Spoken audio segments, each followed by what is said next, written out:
Welcome to Vanitha Nadig's kitchen. ನಾವಿವತ್ತು ಕುಂದಾಪುರ ಕಡೆ ಮಾಡುವಂಥ ಒಂದು ಉಪ್ಪುಳಿ ಖಾರದ ದೋಸೆಯನ್ನು ಮಾಡೋದು ಹೇಗೆ ಅಂತ ಹೇಳಿ ನೋಡ್ಕೊಂಬರೋಣ. ನಾನು ಇದಕ್ಕೆ ಏನೇನು ತೊಗೊಂಡಿದ್ದೀನಿ ಅಂತ ತೋರಿಸ್ತೀನಿ. ಇಲ್ಲಿ ನಾನು ಒಂದು 2 ತಾಸು ಮುಂಚೆ ನೆನೆಸಿಟ್ಕೊಂಡ ಈ ಲೋಟದಲ್ಲಿ 2 ಲೋಟದಷ್ಟು ಅಕ್ಕಿ ತೊಗೊಂಡಿದ್ದೀನಿ. ಹಾಗೆಯೇ ಇಲ್ಲಿ 7 ರಿಂದ 8 ಒಣಮೆಣಸು ತೊಗೊಂಡಿದ್ದೀನಿ. ಒಂದು ನಿಂಬೆಹಣ್ಣಿನ ಗಾತ್ರದಷ್ಟು ಹುಣಸೆಹಣ್ಣು, ಇದರಲ್ಲಿ 1 ಚಮಚದಷ್ಟು ಜೀರಿಗೆ, 1 ಚಮಚದಷ್ಟು ಕೊತ್ತಂಬರಿ, 1 ಬಟ್ಲು ಕಾಯಿ ತುರಿ, ಹಾಗೆಯೇ ರುಚಿಗೆ ತಕ್ಕಷ್ಟು ಉಪ್ಪು, ಹಾಗೆಯೇ ಸ್ವಲ್ಪ ಬೆಲ್ಲ,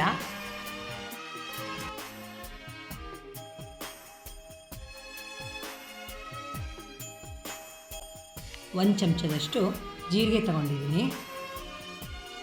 ಹಾಗೆಯೇ 1 ಚಮಚದಷ್ಟು ಕೊತ್ತಂಬರಿ ತಗೊಂಡಿದ್ದೀನಿ. ಇದನ್ನೊಂದು ಸ್ವಲ್ಪ ಹುರ್ಕೊಳ್ಳೋಣ. ಇದ್ರ ಜೊತೆಗೆ ಒಂದು ಸಣ್ಣ ಚೂರು ಇಂಗನ್ನು ಹಾಕ್ತಾಯಿದ್ದೀನಿ. ಇದನ್ನು ಕೂಡ ಸ್ವಲ್ಪ ಹುರಿಯೋಣ. ಈಗ ಇದು ಪರಿಮಳ ಬರ್ತಾ ಇದೆ. ಈಗ ಇದಕ್ಕೆ 1 ಎಸಳು ಕರಿಬೇವಿನ ಸೊಪ್ಪನ್ನು ಹಾಕಿ ಒಂದು 10 ಸೆಕೆಂಡ್ವರೆಗೂ ಸ್ವಲ್ಪ ಹುರ್ಕೊಳ್ಳೋಣ. ಈಗ ಇದು ಹುರಿದಾಗಿದೆ. ಇದನ್ನೊಂದು ಪ್ಲೇಟಿಗೆ ತೆಕ್ಕೊಳ್ಳೋಣ. ಈಗ ಇದನ್ನು ತೆಕ್ಕೊಂಡಾಗಿದೆ. ಈಗ ಇದೇ ಬಾಣಲೆಗೆ ಒಂದು 7 ರಿಂದ 8 ಒಣಮೆಣಸು, ನಾನಿಲ್ಲಿ ಬ್ಯಾಡಗಿ ಮೆಣಸು ತೊಗೊಂಡಿದ್ದೀನಿ. ಇದನ್ನು ಒಂದು ಸ್ವಲ್ಪ ಹೊತ್ತು ಗರಿ ಗರಿ ಆಗೋವರೆಗೂ ಸ್ವಲ್ಪ ಹುರ್ಕೊಳ್ಳೋಣ.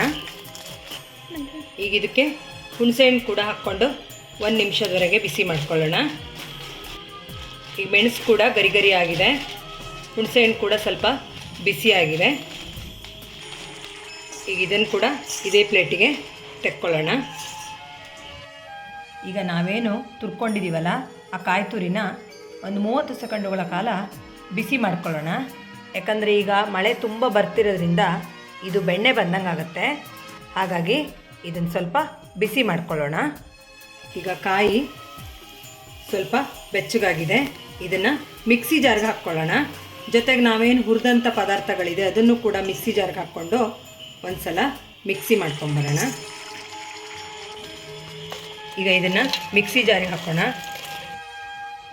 ಈ ದೋಸೆ ಹಿಟ್ಟನ್ನು ರೆಡಿ ಆದ ಕೂಡಲೇ ದೋಸೆ ಎರ್ಕೋಬೋದು. ಏಕೆಂದರೆ ಇದಕ್ಕೆ ಹುಣಸೆ ಹಣ್ಣು ಹಾಕಿರೋದ್ರಿಂದ ಹುಳಿ ಬರಿಸೋ ಅವಶ್ಯಕತೆ ಇಲ್ಲ.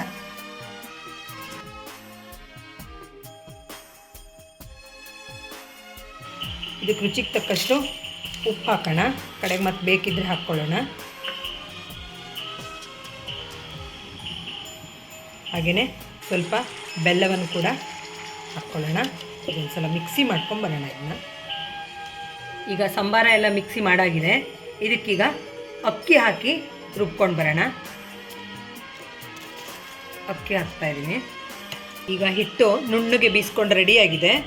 ಇದನ್ನು ನಾವು ಒಂದು ಪಾತ್ರೆಗೆ ಹಾಕೋಣ. ನೋಡಿ, ಈ ಕನ್ಸಿಸ್ಟೆನ್ಸಿಯಲ್ಲಿ ಹಿಟ್ಟು ರೆಡಿ ಆಗಬೇಕು. ಇದನ್ನು ಹುಳಿ ಬರಿಸೋ ಅಗತ್ಯ ಇಲ್ಲ. ಇದನ್ನ ಹೀಗೇ ದೋಸೆ ಮಾಡ್ಬೋದು. ದೋಸೆ ಹಿಟ್ಟು ರೆಡಿಯಾಗಿದೆ. ಹೇಗೆ ಮಾಡೋದನ್ನು ತೋರಿಸ್ತೀನಿ. ಇದು ನೋಡಿ, ಚೀನಿಕಾಯಿ ತೊಟ್ಟು. ನಾನು ಮೊನ್ನೆ ಚೀನಿಕಾಯಿ ಕಡುಬು ಮಾಡಿದ್ನಲ್ಲ, ಆವಾಗ ನಂಗೆ ಇದು ಸಿಕ್ಕಿದ್ದು. ಇದನ್ನು ನಾನು ತೆಗೆದು ತೊಳೆದು ಇಟ್ಕೊಂಡಿದ್ದೀನಿ. ಪ್ರತಿ ಸಲ ದೋಸೆ ಮಾಡುವಾಗಲೂ ಕೂಡ ನಾನು ಇದನ್ನು ಬಳಸ್ಬೋದು. ಇದು ಹಾಳಾಗೋದೇ ಇಲ್ಲ. ಯಾವಾಗ ಬೇಕಾದರೂ ವರ್ಷಗಟ್ಟಲೆ ಇದು ಉಪಯೋಗಕ್ಕೆ ಬರುತ್ತೆ.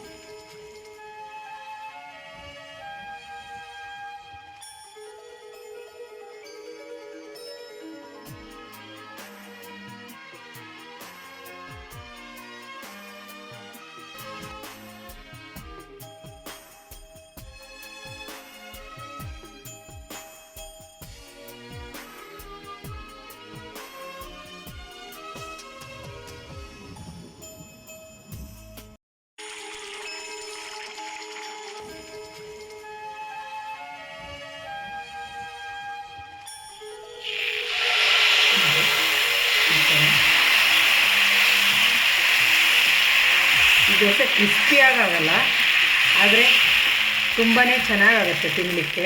ಟೇಸ್ಟ್ ಅಂತೂ ತಿಂದ ಮೇಲೆ ನೀವು ಮಾಡಿ ತಿಂದ ಮೇಲೇ ಹೇಳಬೇಕು. ನೋಡಿ, ಇದಕ್ಕೆ ಈರುಳ್ಳಿ ಹೂವನ್ನು ಕೂಡ ಸಣ್ಣಕ್ಕೆ ಹೆಚ್ಚಿಬಿಟ್ಟು ಈ ಥರ ಮೇಲ್ಗಡೆ ಸ್ಪ್ರೆಡ್ ಮಾಡಿ ಕೊಬ್ಬರಿ ಎಣ್ಣೆ ಹಾಕಿ ಕೂಡ ತಿನ್ಬೋದು.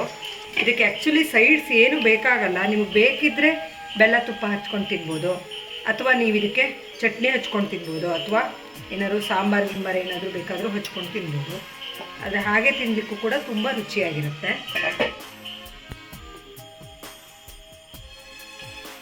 ಈಗ ಇದನ್ನು ಚೆನ್ನಾಗಿ ಬೆಂದಿದೆ ಮತ್ತು ಸ್ಮೂತ್ ಕೂಡ ಆಗಿದೆ. ತಿನ್ನಲಿಕ್ಕಂತೂ ತುಂಬಾ ಚೆನ್ನಾಗಾಗುತ್ತೆ. ನೀವು ಮನೆಯಲ್ಲಿ ಟ್ರೈ ಮಾಡಿ ಇದನ್ನು.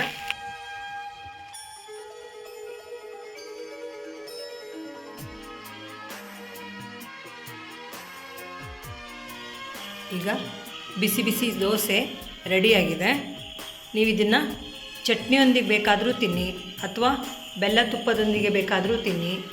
ನಿಮಗೆ ಏನು ಬೇಕಾದರೂ ಹಚ್ಕೊಂಡು ತಿನ್ಬೋದು. ಹಾಗೇನೂ ಕೂಡ ತಿಂದರೆ ತುಂಬ ರುಚಿಯಾಗಿರುತ್ತೆ, ಅಥವಾ ಬೆಣ್ಣೆ ಹಾಕ್ಕೊಂಡು ತಿನ್ಬೋದು. ನೀವು ಇದನ್ನು ಮನೇಲೊಮ್ಮೆ ಟ್ರೈ ಮಾಡಿ ಹೇಗಾಗಿದೆ ರೆಸಿಪಿ ಅಂತ ನನಗೆ ಕಾಮೆಂಟ್ ಮೂಲಕ ತಿಳಿಸಿ. ಹಾಗೆಯೇ ನನ್ನ ವಿಡಿಯೋನ ಸಬ್ಸ್ಕ್ರೈಬ್ ಮಾಡಿ, ಪಕ್ಕದಲ್ಲೇ ಇರುವ ಬೆಲ್ ಐಕಾನ್ ಒತ್ತಿ. ಅಂದರೆ ನಾನು ಮಾಡೋ ವಿಡಿಯೋ ಎಲ್ಲ ನಿಮಗೆ ನೋಟಿಫಿಕೇಷನ್ ಬರುತ್ತೆ.